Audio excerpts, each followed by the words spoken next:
Hey BookTube, welcome back to the History Shelf. My name is Peg, and today I want to come to you with a video about book buying from Target. The answer is yes, yes. Can you believe it? Not in store. This is the main crux of this video. Not buying books at Target because the selection at a physical Target blows. I mean, listen, I have special interests in the things that I'm interested in, and a lot of people out there are interested in. It's not like Oprah Winfrey picks and book club Reese Witherspoon picks, where we're talking history, we're talking literature, classics. You're not going to find that in a physical Target. There's no way in hell I would buy I would buy a book from Target in the store because there's nothing there that I would want. So, having said that, but I do have a Target card because Target's great for a bunch of other things, including groceries and stuff like that, right? Well, I just thought I'd share this in case you don't already know this. And if you have a Target Circle card, I think they used to be called the Red Card. I think it's now just called Target Circle card, whatever. You already get 5% off. You get 5% off having that form of payment. And so the other day I was like looking for lotion or something online, and then I was like, let me just type in this name of this author. Brought up books, and some of them were books that were not available at Amazon even. Whether they were out of stock, I don't know. But I was like, I think I've just stumbled on something cool. Another place to do price checks. Okay? Because, again, if you are a Target card holder, you have free shipping. That's the other thing about buying online. Free shipping. You can't beat that, right? So, I just wanted to share with you some of the books I've recently purchased from Target online.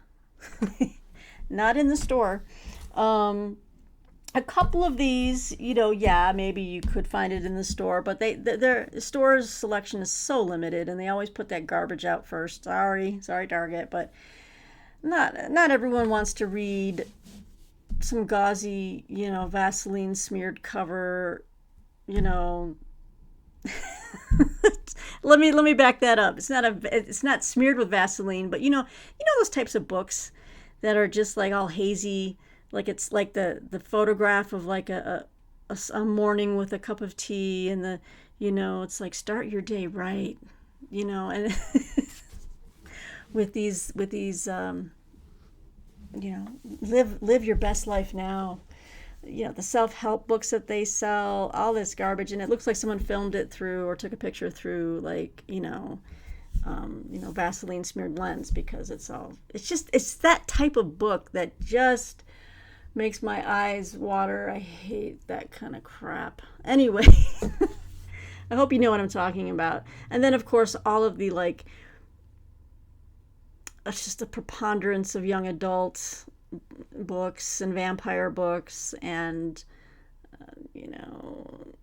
of course, I'm not even going to get into the Twilight shit. Whoops, sorry, I hardly ever do that. But yeah, it's just there's that mainstream top of the pops type of thing I hate. And the Oprah Winfrey Book Club selection, Reese Witherspoon book selection, I just bleh. So, yeah, would never buy a book in a Target, but you can find some really cool stuff just searching their online site, because they carry it and they will ship it to you for free. So I'm just saying this as a way, if you are a thrifty book shopper, I can get this right. This is another place that you could do some price comparisons online. If you enjoy doing that type of thing. Some people don't. They just want, I want this book, I'm going to get it. I don't care if I'm paying more for it, fine. I like to make sure that I am not getting gouged. So I will check a few different places to see where I can get the book. So, this was probably about a month ago, and I started to watch The Man in the High Castle on, was it Prime Video, and obviously it's based on a book by Philip K. Dick, and I'd never read it, and I just love the whole premise of it, and so I was like, you know what, I want to get the book. So I looked on Amazon, and then I looked a couple of other places, and then I ended up just saying, you know what, I'm going to get it from Target online. And so I did. I don't have the, how much I paid for it, but it was cheap because it's a paperback. But I picked up Philip K. Dick's The Man in the High Castle. I don't know if you know the premise of this book, but I'll read it to you real quick. It's America in 1962. Slavery is legal once again. The few Jews who still survive hide under assumed names. In San Francisco, the I Ching is as common as the Yellow Pages. All because some 20 years earlier, the United States lost a war and is now occupied by Nazi Germany and Japan. This harrowing Hugo Award-winning novel is the work that established Philip K. Dick as an innovator in science fiction, while breaking the barrier between science fiction and the serious novel of ideas. And that's what really drew me to this. It's not so much the science fiction or alternative history. I like books that wrestle with big ideas. Anyway, in this book, Dick offers a haunting vision of history as a nightmare from which it may just be possible to wake. So that's something I picked up from, shopping for books online via Target. The next one, you know what? I don't know. I can't even for the life of me remember where I heard about this book. I don't know if I heard it from someone in a podcast talking about it or on another booktube channel, but I was like, let me look up this book because it sounds good.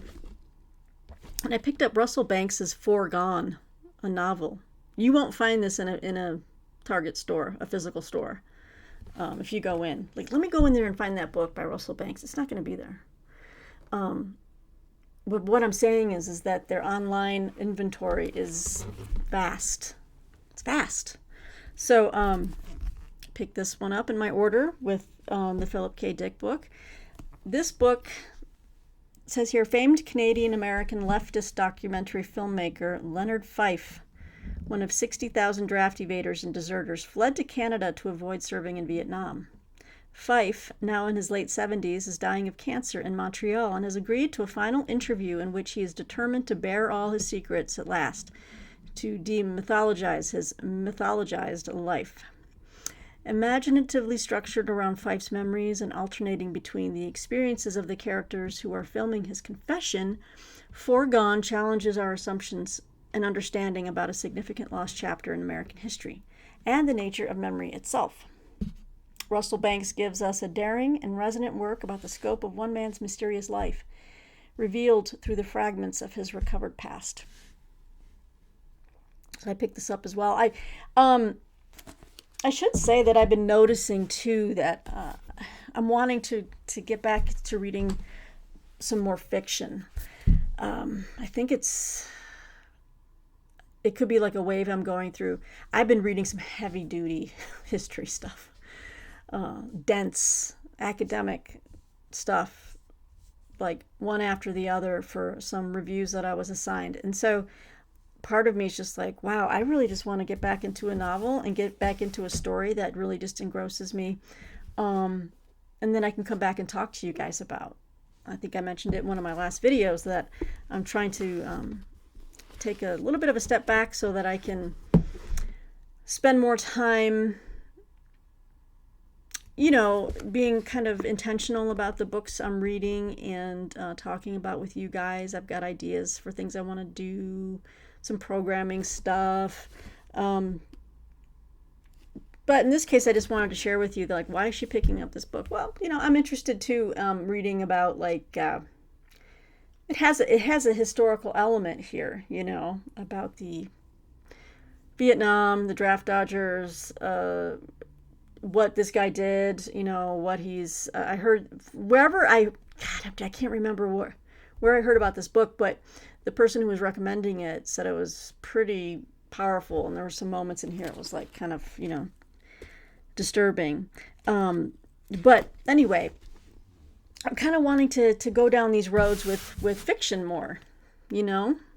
This is like alternate history, science fiction-y, but mostly just wrestling with, you know, the ideas around, you know, what's it like to be defeated and living as a, you know, under the yoke of, you know, we take for granted the way history has unfurled, but what if, right? And then something like this. I just kind of want to discover, just round out my knowledge of history with a more human kind of aspect. And I think fiction serves that purpose. It kind of it explores the nuances of, at an individual level, how history impacts people. So then these were my first two experiences actually buying books on the Target website. And I was very pleased. They came quickly. They were in great condition. So then, maybe about a month later, I am wanting to get some more Penguin Classics, or some type of version of either it's Penguin Classics or Oxford World's Classics, but Target really doesn't have those. I mean, I went searching just using Oxford World's Classics. They might have a couple, but Target online, they do have a ton of just about anything you want in a Penguin Classic. They have it. Well, I was looking for this author because again, I've been influenced by a lot of BookTube programming and people talking about certain authors, and classics are an area I want to also further delve into. There's a car horn. Let me make sure that it's not. Nope, that's someone else's. I thought, wow, like someone trying to break into our car. Oh, broad daylight. Yeah, so BookTube, you guys have just turned me on to a lot of different things, and I kind of want to also ramp up my classics reading. And this period I'm not real familiar with, or this author, but I wanted to check her out, and then so I was looking for a good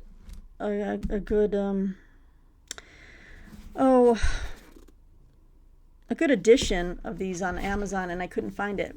I think they were either out of stock or they didn't have this version. Well, guess who did? And it was Target. So I'm kind of excited about these two. I decided to get two by the same author, and this is Elizabeth Gaskell. I've heard a lot about this book, and I wanted to finally get it. And thanks to my red card, my circle card, I got a 5% discount on my books. Elizabeth Gaskell's North and South. That's what I wanted to pick up from her, and I ended up picking up another by hers for fairly cheap. At the same order with Target. So yes, North and South. It says here, when her father leaves the church in a crisis of conscience, Margaret Hale is uprooted from her comfortable home in Hampshire to move with her family to the north of England. Initially repulsed by the ugliness of her new surroundings in the industrial town of Milton, Margaret becomes aware of the poverty and suffering of the local mill workers and develops a passionate sense of social justice. This is intensified by her tempestuous relationship with the mill owner and self-made man John Thornton, as their fierce opposition over his treatment of his employees masks a deeper attraction. In North and South, Elizabeth Gaskell skillfully fused individual feeling with social concern, and in Margaret Hale, created one of the most original heroines of Victorian literature. In her introduction, Patricia Ingham examines geographical, economic, and class differences in male and female roles in North and South. This edition also includes a list for further reading. Love that. Notes and a glossary. Yeah, further reading. Bring that on. Well, this one, I like that they have notes in here. Yeah, I've never read North and South, but I hear that's the one you should check out. Well, apparently she's got an even bigger novel. And I decided to pick it up at the same time since I was getting 5% off the whole thing. So I picked up Elizabeth Gaskell's Wives and Daughters. Again, these are brand new books.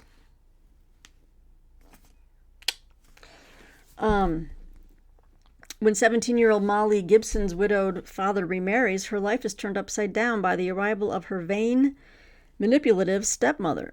She also acquires an intriguing new stepsister, Cynthia, glamorous, sophisticated, and irresistible to every man she meets. The two girls begin to confide in one another, and Molly soon finds herself a go-between in Cynthia's love affairs, but in doing so risks losing both her own reputation and the man she secretly loves. With its lively depiction of the gossiping community of Hollingford and its richly drawn female characters, Elizabeth Gaskell's last novel, considered to be her finest, demonstrates an intelligent and compassionate understanding of human relationships. This text is based on the 1866 Cornhill magazine version of the novel. It also includes notes on the textual variants between this edition and the original manuscript, a note on the story's ending, and an introduction discussing the novel's challenging investigation of themes of Englishness, Darwinism, and masculine authority. Fantastic. So let's see here. Edited with an introduction and notes by Pam Morris. All right.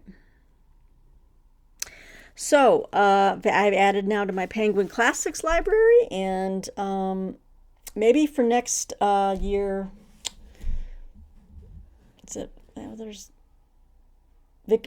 This year, Victober, because this is Victorian literature, right? Maybe I might sign up to do something for Victober.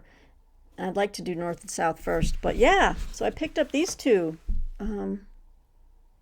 Target, online, buying books online, and then finally, now I know that my other half, she has her version, and I know she would be like, well, you could read mine, and I totally can and will, but I really loved the look of this edition, and it was super cheap on the Target website.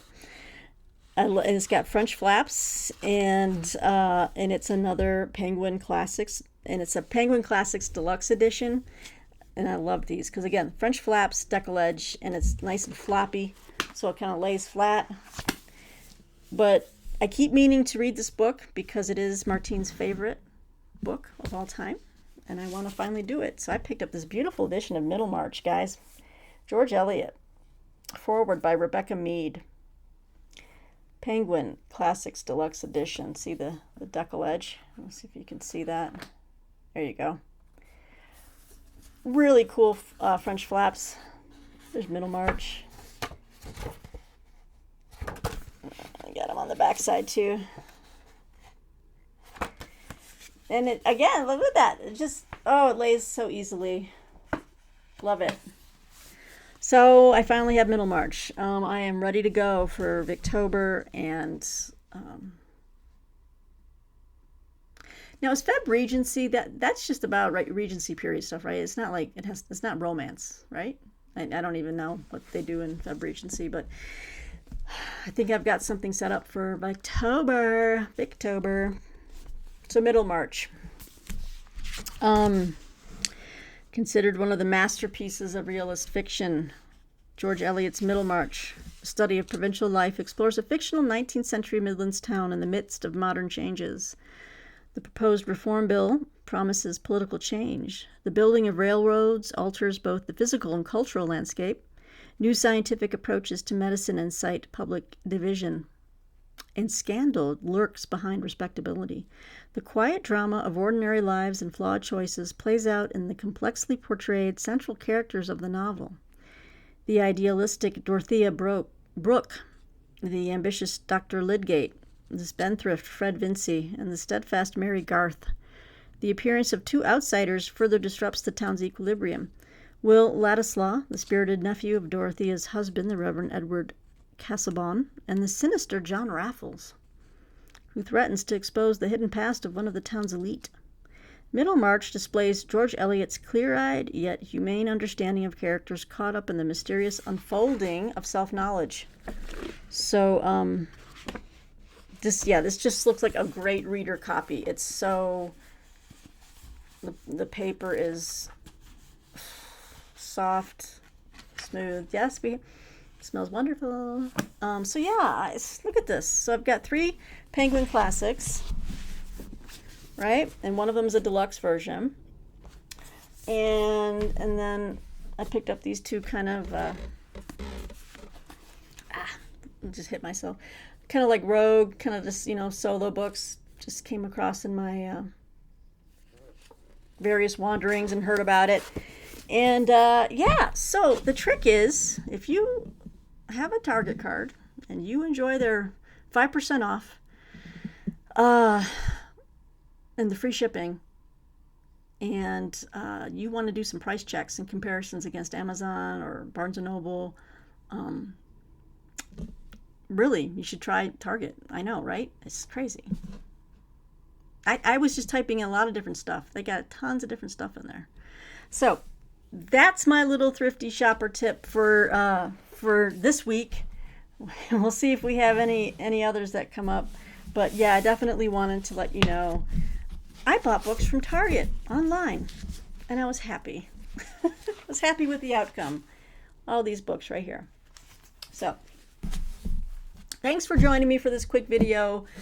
BookTube. It was kind of a little different, out of the way, but just kind of wanted to show you how I do things, how I operate, how I search and find books. And if it can help you, then this video serves its purpose. So until next time, thanks for joining me here, guys. Take care. Bye-bye.